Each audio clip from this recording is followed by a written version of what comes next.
Everybody, my name is Jonathan, and it's been a while since I made a video. I've had to kind of step in on some additional duties in the house.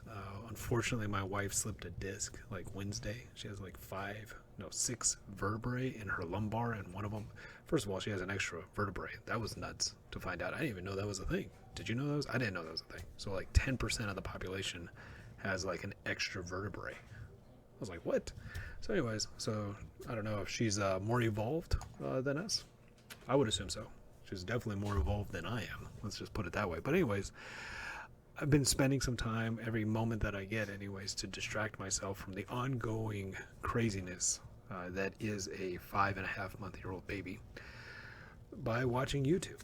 And so, some of the things that have come up over the last week that I wanted to just kind of give my 2 cents on and try to put a different perspective on things and maybe help somebody out there.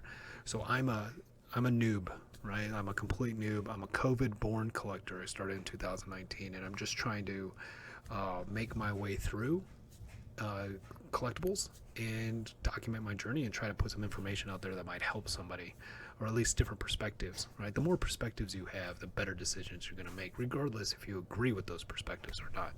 I support by subscribing and watching videos of people that I don't agree with all the time. And sometimes it's hard. Sometimes it's actually hard to watch people like Jeff Wilson, which I've been calling out for since I started this channel, since he started his channel.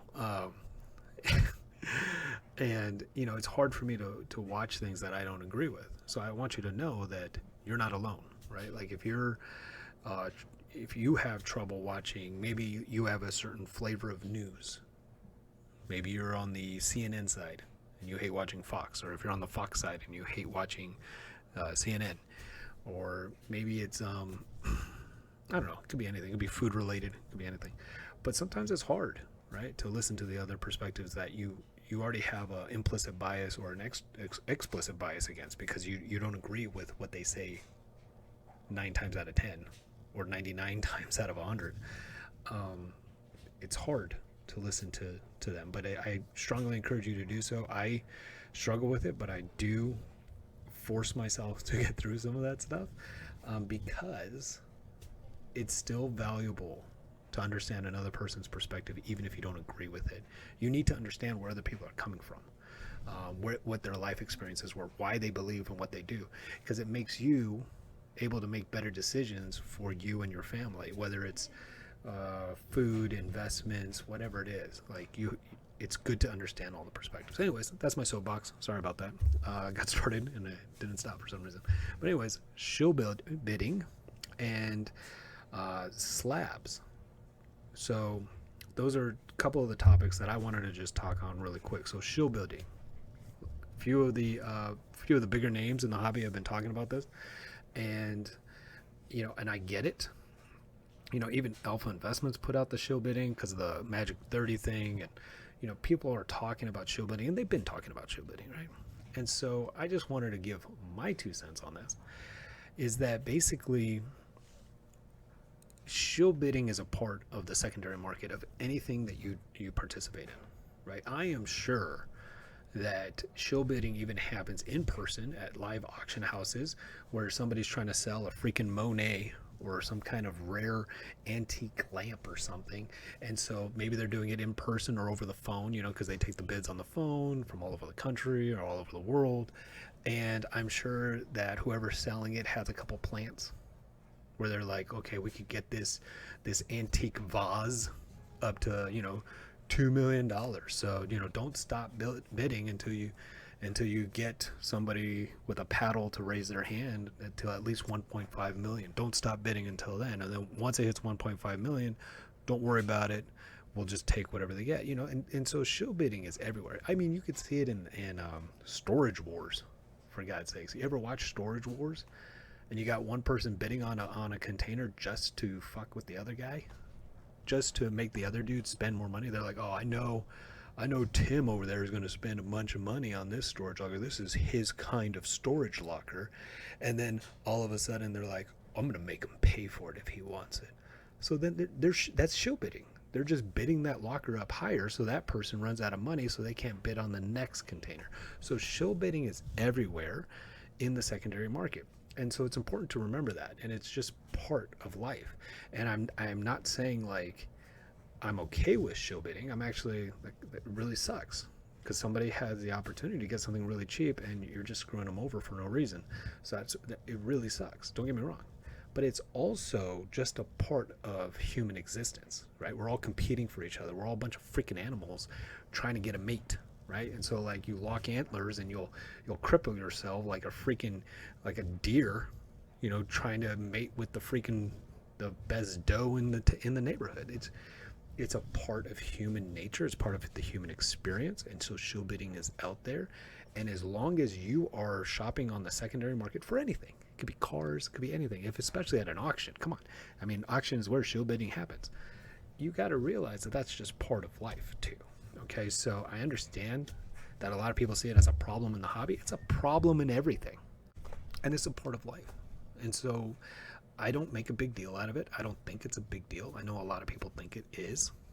However, I think learning tough lessons is part of the game. I've learned tough lessons, and AIH brings up sellers can always offer secondary, second chance offers to, like, say whoever won doesn't pay, so then the next person who like came in second can pay for it. I think that's actually kind of jacked up. I don't believe that second chance offers are helping anybody except the seller. I think it's very deceptive, especially if in the second chance offer you don't acknowledge to the person you're sending that offer to that, hey, I believe this auction was shilled. You were the second highest. However, I want to make sure you know it was shilled.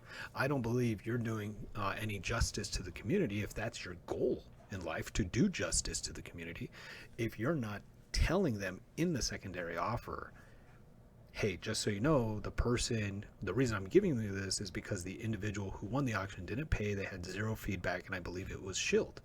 Because of the second chance offer, they might be overpaying. Because how many times did that other person bid up the price, so then the secondary person just kept going, and they should have got it for $10 less or $20 less or 2 bids less, or whatever it might be. So it's just not, I just think if your goal is to help the community, you should be transparent in those second chance offers. If your goal is to make the sale, do what you want. Do what you want. Because the person put in that bid at that price, it's their fault, right? So just something to think about on that. But shill bidding, it's a part of life. It is what it is. If you don't like it, find a way to buy on the primary market instead of the secondary market. When you go into a store and you see a box of cards, the price is the price, right? You're not going to have a customer come in right before you and be like, you know what, this $10 box of cards, I'll pay you $15 for it. So you should raise the price of all the cards in the store to $15 a box, because that's how much that doesn't exist. The price is the price, right? Yeah, I mean, that's the only way to get around shill bidding, or just buy best offers. Like, make genuine offers on something. It's kind of like, if I don't like sushi, I shouldn't go to a sushi restaurant. Or if I don't like raw fish, I shouldn't go. Or if I don't like fish in general, I shouldn't go to a sushi place, because there might be fish in a lot of things, right? Like, why would you do that? Like, what was it? It was a movie. It was a really funny reference. I wish I could plug it in here. I wish I was better at stuff. But like, I feel like it was a Due Date. The movie was Due Date, and Zach Galifianakis was eating something that he was allergic to. And Robert Downey Jr. is like, well, why'd you eat that if you're allergic to it? He's like, I can't go to the pancake house and not have pancakes.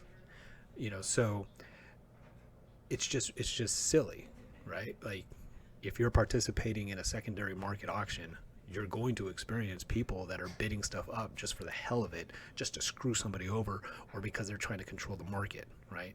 You got trolls everywhere. Anyway, so that's my 2 cents on shill bidding. It's just part of life. And yeah, they can do things to vet out buyers and sellers, and I think eBay does a decent job. I think TCG Player, by the way, does the best job. But anyways, that's my rant on that. Shill bidding is just part of it. It just is. If you don't like it, don't participate in it. There's always more things to buy than just on auction. I mean, there just is. Unless there's that one thing that you just absolutely have to have. In that case, you most likely don't even care if it's show bidded, because if you want it that bad, you're going to just pay for it at whatever price it is. You know, and how many auctions have you won where you actually went back and like look at them? I've won auctions where there's people that have 0 feedback, or 5 or 10 or less than 20 feedback, and like, was that a serious offer? I don't know. I mean, at one point on eBay, I had 0 feedback. Right? Did they think I was show bidding? You got to take it with a grain of salt, in my opinion. Anyways, show bidding. I don't think it's that dramatic. It's just a part of life. The other thing I wanted to talk about is grading cards. So I saw a couple people's content about the value of graded cards and the premium being paid for it, and whether or not it's worth it. And so this is something that I have held close and dear to my heart for a long time. And actually, one of my first video, I think it was the second video. Yeah, I was right here. The second video I ever made, it was talking about premiums for PSA slabs that are freaking ugly. And I've been talking about a lot of stuff for years. That one had 5 views. God, it's so weird looking back at YouTube. But anyways, I was probably one of those views too. So paying extra for a slab, I don't think a lot of people really think about, right? Like, they don't think about why they're paying for the slab, paying for the materials and the labor, and somebody to put a number on something that you don't know. You have no idea what their experience is. They could have been hired off the street and they could barely even count to 10, let alone freaking, decimal points, 9.5. Oh my God, there's a decimal in there. So I don't know why everybody else trust these numbers and trust these grades. I know why I do, and I know why I only do CGC and CSG products. I know why I do, but I don't know why you do, and I don't know why the community does. So I just want to put this out there. If your goal is to resell a product within the next 3 years, and you believe that you could get more for an item because it's in a slab and it has a number associated to it, then the only product you should really be pursuing, I think, at this time is PSA. If your goal is to sell within the next 12 months, 12 to 24 months. I believe after that, CSG and CGC and SGC are really becoming part of the hobby, really becoming extremely valuable to the hobby, and people are really embracing them to a point where in 24, 48 months, you could put them in any of those slabs and most likely you'll get comparable prices. That's just my belief system. But if your goal, your 100% goal, your only reason of putting a card in a slab, right? The only reason you're putting this card in there is for financial returns. You should only be, everybody knows this. PSA has the highest premiums right now, regardless if you like it or not. I don't like it. I freaking hate PSA. I made my second video ever. Think about that. I started a YouTube channel, and the second video I made was talking trash about PSA. I am very against PSA. I freaking hate PSA on so many levels. However, even I know if my goal was to sell this for the most amount of money possible, it could be a card about freaking anything. It could be a card about freaking dandruff. I don't know. It could be just the dumbest card in the world. If it's in a PSA slab, it'll get more money than in a CSG slab. It just will. Especially a year ago. And for the next year and possibly the next 2 years, PSA will still demand that premium. So if that's your goal, just do it. Now, if your goal is to have a collection with a product that you trust and love, and that the grade actually you have faith in, right? Consistency of grading, quality of product, I recommend CSG and CGC. Everybody's going to have their flavor. Everybody's going to want to do what they want to do, and I get that. For me, I came from comic books. And I love CGC products. I absolutely do. I think they're the best in the game. And so naturally, I transition into sports cards and other cards, and I like CSG and CGC. I mean, that's just obviously a natural transition for me. Now, for whatever reason you're doing it, you got to think about it, okay? You got to think about it. All right, I'll be right back. Got to take the baby. All right, so baby going a little crazy. She's on my lap here. We're trying to keep her off of social media and off, like keep her image off of the internet for a while. So, not gonna put her on the camera, but so I had to go grab her real quick. But anyways, you have to define your goals as to what you're doing in anything that you're doing, right? But if your goal is return on your investment into a slab, PSA is obviously the choice. If your goal is to have a product in which that you actually truly can respect and have a consistency of grading that's higher than PSA, and that the actual material and the quality is beautiful, like it looks good on a shelf type of thing, my recommendation is CGC and CSG. But that's just me. Now, if your goal is just protection, right? If your goal is preservation of your valuable collectibles, I don't think slabs make any sense. I really don't. It's overpriced for what your goal is. So what I do is, when I got into this hobby in 2019, I played the game. I went through penny sleeves, I went through semi-rigids and top holders or top loaders, and then I really got into one touches, because I thought that was like the best way. But the one touches get all scratched up. They get scratched up so bad, and there's not a good protector for them. So I was like, oh. And I was really into one touches. I thought the one touches were the key, but they're also a plastic. Okay, so your card isn't actually protected that well from UV and from just time and age. And so in the comic book world, if you have a valuable book, you do not put it in a freaking penny sleeve type of plastic. You put it in Mylar. You put it in the highest level graded material possible for preservation.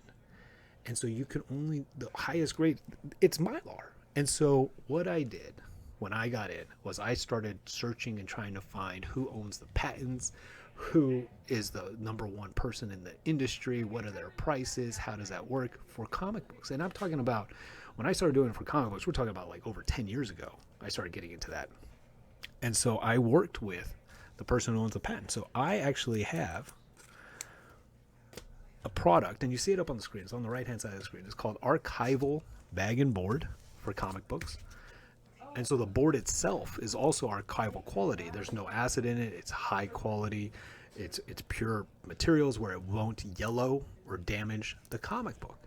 And so I wanted something for my cards, because I didn't want it, because PSA was really the only option for sports cards. And I was like, I don't want PSA slabs, because after looking at them and experiencing them, they were trash.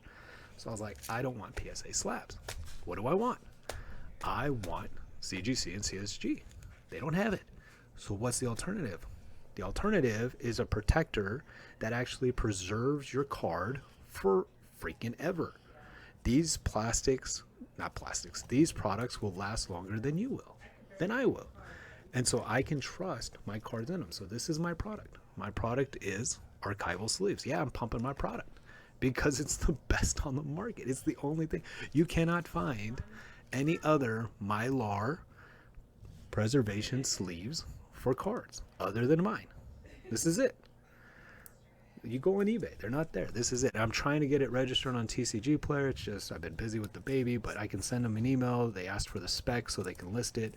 But you can use this for trading card games too. You can put your Magic the Gathering cards in here and actually play. You can actually use these instead of Dragon Shields, which are going to help you preserve your cards over the long term. So if your goal is to preserve and protect for all time, and that's your goal, is because you have a collectible that you love, yeah, you can put it in slabs. They offer you the actual UV protection, especially the CSG and CGCs. They're very durable. They'll protect it, but the card still moves around a little bit, right? Especially in some PSA slabs, the card will move around a little bit, and it'll damage it. But you can put your card into one of my freaking... where's an example?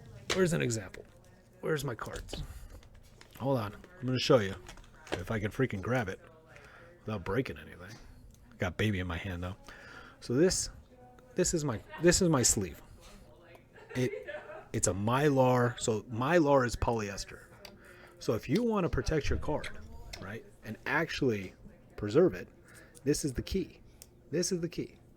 You have to have the materials that'll actually do the job. This is thicker than a penny sleeve. This isn't flimsy. You can drop this. It won't break the corners at all. The card doesn't even go down to the edge of the plastic. You see that? The card is actually protected from falling because it's not on the edge or the corners. You can drop this upside down where the opening is and it won't even come out. So this is the key. And it's so freaking thin, right? It's barely thicker than the card. It's not huge like this, like a slab. So you can store so many more of these, right? In a sealed container. And the sealed containers that I recommend, I don't have a deal with the company that makes them, not yet, is this. It fits perfectly. I got one hand here because of the baby. But it fits cards perfectly. So I'm just saying, you have to define your goal. And so people bringing up the whole like slabs, like, is it really worth it? You know, is it crap? Is it blah, blah, blah? You know, I think a lot of people are under the impression there's not a lot of options, but there's options, right? There are options available. So if you're interested in these, you can find them on my eBay store. Look on the right-hand side of the screen. They're there. Also, I will be providing these with all the hits when I do box breaks. So I'm going to do at-cost box breaks for the community because I'm sick of all the drama with all this crap about people spending so much freaking money on a box break auction. And who knows how many of those are shilled. And then they give the good boxes and the good packs to their buddies. Like, I just can't. I freaking hate every aspect of the current box breaking world that our community is subjected to, and there's no clear leader in integrity when it comes to box breaking that I have found yet. So I'm going to do it. So I'm done. I'm going to do it. I finally figured out how to do this whole situation live. I'm not good at it, but I have finally figured out how to do it. So we're going to do a box break at cost. We're going to start with Topps Chrome Platinum Anniversary. We're going to do some non-sports. So we're going to do some TCG stuff. We're going to do some Frank Frazetta. Beautiful stuff. And we're going to do it at cost. Whatever the going rate is on eBay for a box that actually sold, not that's listed, that actually sold. And we'll make it all live, right? We'll look at the live price. We'll figure it out.